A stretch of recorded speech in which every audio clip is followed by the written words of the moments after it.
Assalamualaikum warahmatullahi wabarakatuh. Waalaikumsalam. Pada semuanya yang dirahmati oleh Allah Subhanahu wa taala.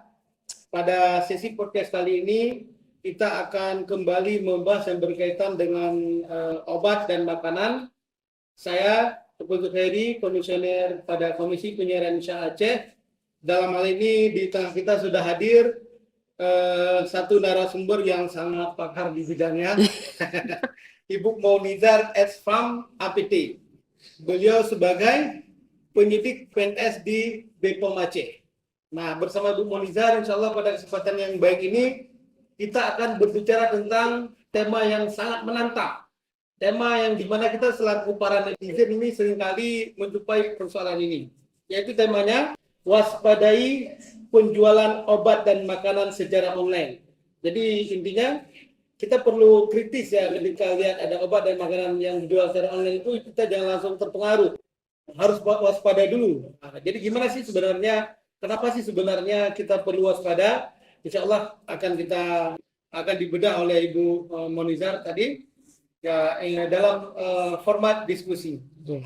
Gimana Bu kabarnya, sehat ya? Sehat, alhamdulillah. Ibu sudah lama di Bepom? Sudah Pak, Sudah sejak 2009. Dari 2009 Ibu Maunizar sudah di Bepom. Luar biasa sekali, alhamdulillah untuk pengalaman-pengalaman beliau, dan beliau juga berlatar belakang farmasi yang sehingga sudah pasti sangat lengket dengan persoalan ini, tema yang kita diskusikan pada siang ini. Jadi Bu, ini langsung aja ke pertanyaan-pertanyaan Ibu ya. Iya, boleh Pak. Baik, yang pertama Ibu, kalau menurut Ibu lihat selama ini tren penjualan obat dan makanan secara online ini gimana sih trennya ini? Iya, sekarang dengan perubahan pola gaya hidup masyarakat saat ini, jadi sebenarnya tidak hanya makanan Pak, dari pakaian, produk-produk elektronik, semua sudah jual online, termasuk produk obat dan makanan. Jadi masyarakat sekarang lebih suka kepada online shop daripada datang ke toko beli kosmetik ke pasar. Mereka lebih suka duduk di rumah, pesan, barang datang. Begitu juga dengan si penjualnya. Penjual juga di rumah, dia posting barang dan dia jual. Jadi ternyata sekarang adalah produk kosmetik itu sangat mendominasi penjualan online. Iya, sangat. Bukan makanan ya? Iya, kosmetik yang sangat mendominasi penjualan online saat ini. Dan kosmetik ilegal yang lebih terdepan dibandingkan yang legalnya. Gitu ya? Jadi yang ilegal banyak daripada yang Iya, di online, iya. Ini faktanya gitu ya? Iya. Jadi trennya seperti itu. Iya, iya. Udah jadi gaya hidup orang. Iya. Jual di rumah. Iya. Kalau beli di rumah dengan timbul aja. Iya. Jadi ketika dia melakukan penjualan di rumah, selain dia lebih praktis dalam penjualan, dia juga lebih gampang menghindari petugas, Pak. Makanya tadi banyak. Iya. Karena mereka biasanya luput dari pengawasan rutin kita, karena kan posisinya di rumah, iya, tidak di toko yang ada izin usahanya. Biasanya ibu-ibu rumah tangga pun ikut turun terlibat dalam penjualan online. Makanya penjualan online makanan dan obat-obat ini perlu. Oh iya, tentu. Oke. Jadi Bu, kalau demikian gimana sih cara bagi masyarakat agar mereka bisa mengetahui produk-produk yang dijual secara online ini, baik makanan atau baik obat maupun makanan yang diperjualbelikan secara online ini, bagaimana cara dapat diketahui bahwa itu aman untuk dikonsumsi? Iya. Jadi ketika masyarakat harusnya sangat teliti ketika sebelum memesan sebuah produk itu, dia harus cek dulu apakah produk tersebut sudah ada BPOM-nya apa belum. Dari segi nama bisa kita cek. Kalaupun secara online tidak nampak nomornya, merek bisa dicek menggunakan BPOM Mobile. Dan mungkin ini sudah selalu disosialisasikan oleh kita BPOM Aceh untuk ngecek ada tidaknya izin sebuah produk.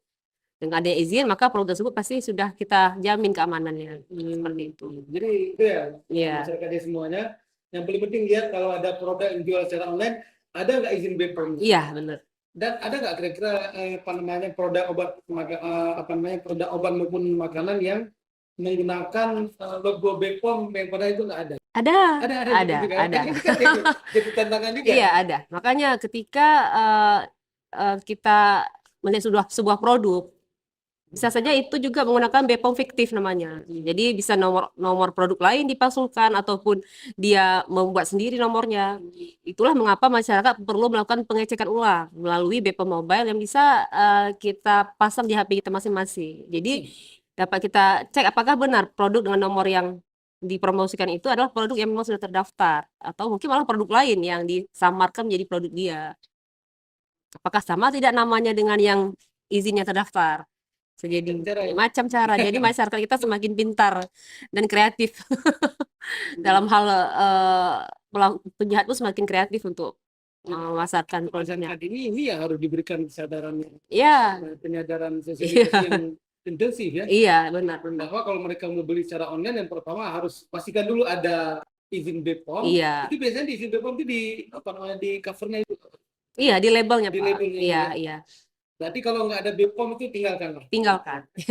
Kemudian yang kedua, cek kalau masih diragukan, bisa dicek mana cara ceknya? Kita bisa pakai BPOM Mobile namanya Pak.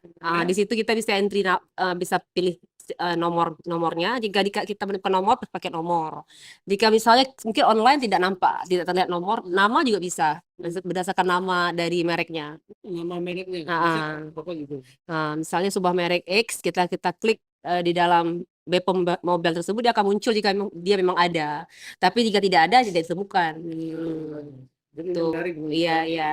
Harus tambah aplikasi BPOM Mobile. Iya, ya. Di handphone masing-masing bisa dipasangkan. Kalau tidak di kesehatan, misalkan nanti diinstal aplikasi BPOM Mobile bagi teman-teman, bagi masyarakat semuanya yang hobi belanja online. Iya, iya. Khususnya belanja obat dan makanan. Peran berikutnya ya Bu Ya. Nizar, bagaimana sih peran BPOM dalam melakukan pengawasan peredaran obat dan makanan secara ilegal secara online? Iya. Jadi BPOM Aceh dalam hal ini apa yang dilakukan untuk mengawasi peredaran obat dan makanan yang bergerak secara online ini? Apa sih yang Iya, dilakukan? iya. Jadi BPOM ini melakukan pengawasan di semua lini. Mungkin yang sudah sering menjumpai petugas BPOM di lapangan itu kan sarana-sarananya offline, ada tokonya. Kemudian secara online pun kita juga melakukan pengawasan. Jadi yang pertama adalah kita lakukan pengawasan patroli siber. Kita pantau semua akun-akun Yang jual yang penjualannya itu memasuki wilayah Aceh. Jadi Badan POM RI ini yang tersebar di seluruh provinsi sudah memiliki area-area pengawasan masing-masing. Jadi kita penyidik BPOM Aceh melakukan patroli siber terhadap akun-akun yang penjualannya di Aceh. Penjualnya di Aceh. Dia bisa menjual kemana saja, tapi si pemilik akunnya berdomisili di Aceh. Kemudian dari hasil patroli siber itu kita akan melakukan pemetaan. Pemetaan apakah uh, uh, benar, apakah itu hanya akun palsu atau memang benar yang melakukan penjualan tersebut. Jika kita masih dapat dibina, kita bina dulu. Kita datangi, kita bina dulu. Dan jika memang hanya akun-akun kecil yang kecil-kecilan, itu juga kita lakukan tidak lanjut dengan rekomendasi take down. Jadi walaupun kecil tetap nggak boleh jualan. Karena kecil-kecil tetapi jalan terus, produk tersebut juga akan sampai ke masyarakat ketika kita biarkan. Jadi pada intinya gimana? Tidak ada pembiaran terhadap akun-akun tersebut. Pada intinya gimana caranya agar obat atau makanan yang mereka jual ini sesuai mendapatkan izin dari BPOM gitu ya, sehingga menghasilkan kesehatan. Iya, jadi pada umumnya yang mereka jual itu memang produk ilegal. Oh gitu. Iya, produk ilegal, produk yang memang tidak ada izin. Jadi selain tidak izin, dia juga mengandung bahan berbahaya ataupun bahan kimia obat yang memang tidak bagus untuk kesehatan. Bisa nggak disebutkan contohnya? Bisa, misalnya kalau produk kosmetik itu sekarang banyak sekali yang digunakan untuk wajah. Mungkin ibu-ibu pernah dengar temulawak krim atau kolagen krim. Nah, itu adalah kalau ada yang produknya tidak ada izinnya. Jadi itu ketika kita uji itu positif mengandung merkuri. Merkuri itu berbahaya bagi kesehatan dan itu marak beredar secara online juga gampang diperoleh. Cepat apa bahayanya dulu? Bahayanya dia zat merkuri itu adalah sebuah logam berat, di mana dia ketika masuk ke tubuh bisa merusak. Mungkin yang gampang terlihat ya, mungkin ibu-ibu yang memakai kosmetik yang mengandung merkuri ini, mungkin awalnya wajah tampak putih, mengkilap, kemudian nanti akan timbul flek hitam, kemerahan. Jadi mungkin nanti Bapak kalau pulang dari sini bertemu dengan wajah-wajah wanita atau ibu-ibu yang sudah mulai muncul flek di kiri di pipinya, itu kemungkinan besar sudah pernah terpapar merkuri. Dan itu sifatnya sangat susah dihilangkan. Orang-orang perusahaan obat-obatan ini menggunakan merkuri kayak. Jadi ini produsennya ilegal. Jadi mereka karena sebuah produk ilegal yang pasti produsennya tidak jelas, kandungannya tidak jelas, pembuatnya tidak jelas, sarana produksi juga tidak jelas, sehingga mereka tidak bertanggung jawab. Siapa yang akan bertanggung jawab hasilnya bagaimana tidak ada. Oleh karena itu, makanya masyarakat selalu kita himbau agar memilih produk yang sudah jelas produsennya, karena mereka sudah pasti memiliki tanggung jawab yang besar untuk menghasilkan produk yang bagus. Namanya saja orang tidak jelas, pasti produknya Tidak jelas, ya. Hancur. Luar biasa sekali penjelasannya.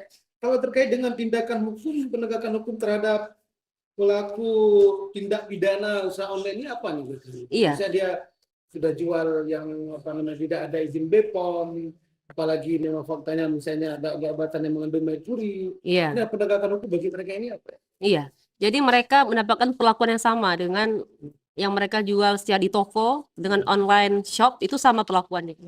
Jadi ketika kita sudah dapat akunnya, sudah dapat orangnya, sudah tahu rumahnya, dan memang dengan sengaja dia sudah mengetahui bahwa yang dia jual itu berbahaya, artinya dia hanya memikirkan keuntungan, tidak peduli dengan efek yang dia sebabkan, maka dia dapat dikenakan sanksi pidana.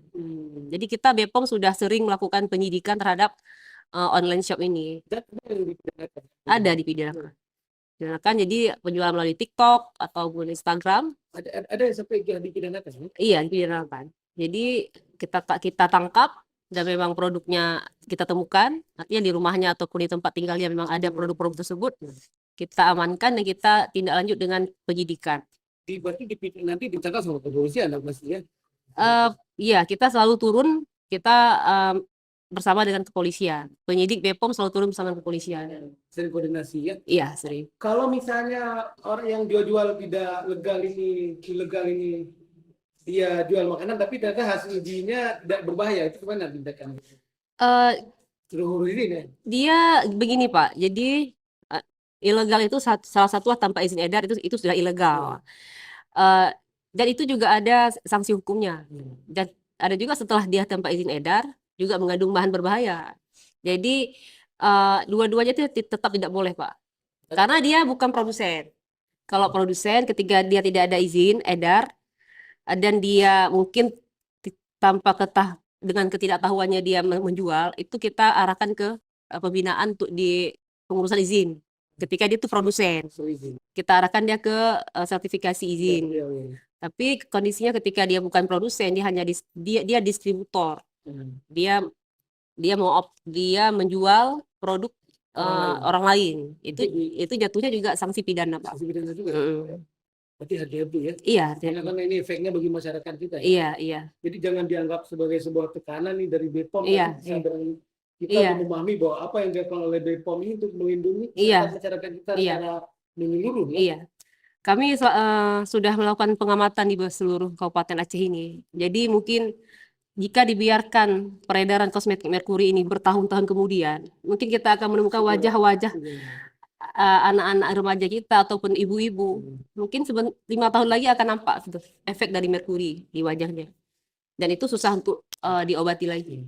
Jadi jangan kita merasa aturan sudah dibuat ini pembebanan terhadap kita. Iya, benar. Tapi justru ini membuat kehidupan kita lebih enak. Nah, lebih sehat. Terus Ibu peran terakhir nih ya. Iya. Kalau ada masyarakat misalnya yang dia menemukan ada kejanggalan-kejanggalan ya di penjualan online ini, kira-kira bisa nggak mereka melapor? Iya, bisa. Malah kita menyediakan saluran pelaporan bit.ly garing spasi Aceh ini kita peruntukkan bagi masyarakat yang menemukan akun-akun penjualan obat atau makanan ilegal untuk melapor langsung melalui akun ini, dan identitas si pelapor dirahasiakan. Jadi ini langsung masuknya ke kami yang penyidik. Jadi langsung jalur bypassnya lah, langsung ke pendidiknya. Iya, pihak terkait. iya langsung. Jadi Iya. alamatnya bit.ly garis miring spasi Aceh. Iya, Nah, itu kalau ada masyarakat semua yang mendapatkan ada penjualan obat maupun makanan yang ilegal secara di online. online, secara online bisa melapor, saya ulang sekali lagi, bit.ly garis miring spasi Aceh. Iya. Silakan memanfaatkan kanal ini sebagai bentuk tanggung jawab kita untuk berperan serta berkontribusi dalam menjaga kesehatan masyarakat kita semuanya. Mungkin hari ini kita tidak terlalu peduli, tapi bagaimana kalau kejadiannya sudah menimpa keluarga kita, Iya. istri kita udah kena merkuri, kita astagfirullahaladzim, itu apa yang akan kita lakukan? Oleh sebab itu, kita sebagai masyarakat Aceh semua kita harus berkontribusi dan berperan serta dalam menjaga kesehatan masyarakat kita dari obat-obat dan makanan yang tidak memiliki izin usaha dari Izin edar. izin edar dari BPOM Aceh, karena memang kalau kita tidak ada izin itu berarti tidak lulus uji kesehatannya. Iya, uji keamanannya. Ada lagi yang mau disampaikan terakhirnya? Ya, saya berharap terutama kepada masyarakat bahwa kita harus cerdas untuk memilih sebuah produk dan tidak tergiur dengan iming-iming iklan yang untuk mendapatkan efek yang cepat, kulit putih yang cepat, tubuh yang cepat langsing, cepat putih, tetap dengan harga murah. Iya, dengan harga murah, efek yang cepat, tapi itu berdampak kepada kesehatan kita. Jadi mari kita sama-sama menjaga diri kita dari produk-produk yang berbahaya. Luar biasa sekali penjelasan. Mari kita istiqomah, mari kita berjuang menjaga kesehatan masyarakat kita dengan cara mengikuti semua aturan-aturan dalam peredaran obat dan makanan yang ditetapkan oleh BPOM Aceh bagi para pelaku usaha obat dan juga makanan, dan kita sebagai masyarakat Aceh mari berperan serta dalam melakukan pengawasan terhadap obat dan makanan yang dijual secara online agar masyarakat kita senantiasa terjaga kesehatan. Demikian, terima kasih banyak Ibu ya. Sama-sama Pak. Mudah-mudahan sehat selalu kita semuanya. Amin. Kita tutup pertemuan kita dengan doa kafaratul majelis. Subhanakallahumma wa bihamdika, asyhadu an la ilaha illa anta, astaghfiruka wa atubu ilaik. Assalamualaikum warahmatullahi wabarakatuh. Waalaikumsalam. Kita